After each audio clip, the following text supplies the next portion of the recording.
Hi everyone, how are you doing? You're alright? So the second preview of the week, as you know, this video is sponsored by the OneFootball app. The OneFootball app is the one place where you can get all your stats, the transfer, the news, all in one place under one app.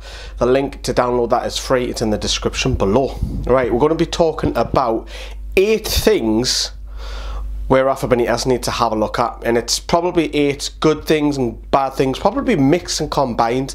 Let's crack on with it. Number 1, do you play 5 at the back or do you play 4 at the back?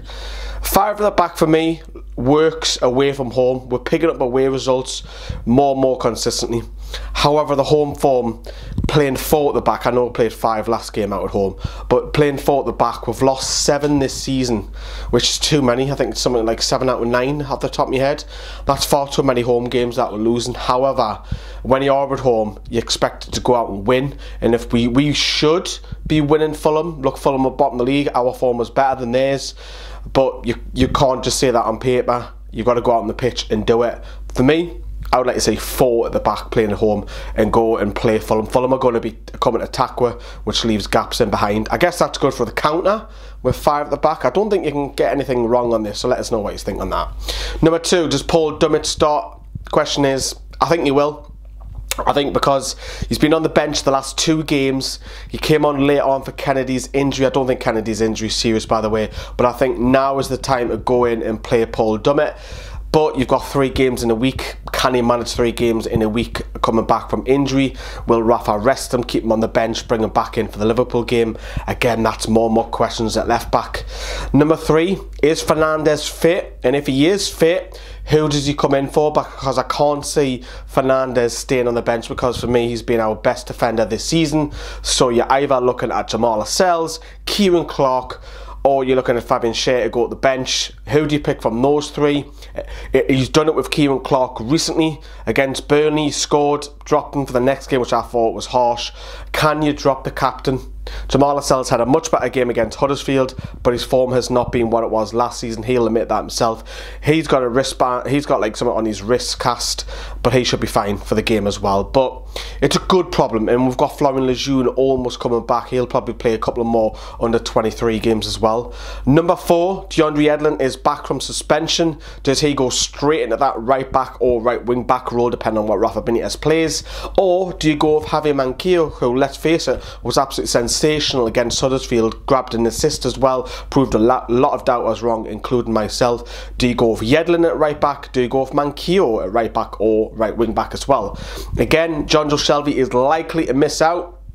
Rafa Benitez said last week that he's going to be out for 10 days, so maybe he's waiting for the Liverpool game in midweek and Boxing Day, or possibly even the Watford one after that. Shelvey will not take part in that. I can't see that happening, so it's likely to go with Key and Diarmi in that midfield. Number 6, Matt Ritchie was on the bench for the Huddersfield game. Does he automatically come back into that lineup, or does he continue to have a place on the bench? Or does he go with Atsu? There's whoever you can go with on that right side. I don't think Ritchie will play left wing back, regardless of Kennedy or Dummett. Again, these are good options. These are good, what you want. Number 7, Kennedy's form, and where do you play him? Because if Dummett is back, if Ritchie does come back on that side, if Atsu does play, where do you play Kennedy? What formation? Because for me, Atsu's been performing better than him. Whether you play Atsu on the left or right, who knows? But where do you fit Kennedy in for this game? Do you drop him to the bench? Who knows? Again, it's options for Rafa. And the final one is rotation. You've got the Fulham game Saturday, you've got the Liverpool game Boxing Day, and then you've got the Watford away game as well. You've got 3 games in a week.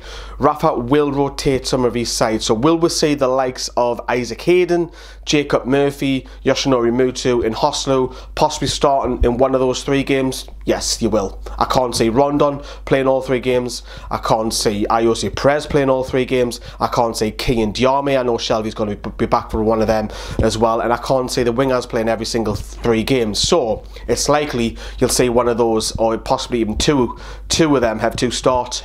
That is going to happen because there's a lot of games coming up. It's Christmas time as well. So there's a lot of conundrums, but then also there's the Asian games coming up in January, which we're going to lose Key and we're going to lose Mutu. So does Rafa play them as much as they can before they go away as well? So there's loads Most of these are good options, don't get me wrong. I want to know what you lot think in the comments down there below, and hopefully we can get 3 points and pull ourselves even further away from the relegation zone this weekend. And we'll see you as the fan cams, and there's a couple more previews before that, of course, this week as well. See you, bye bye.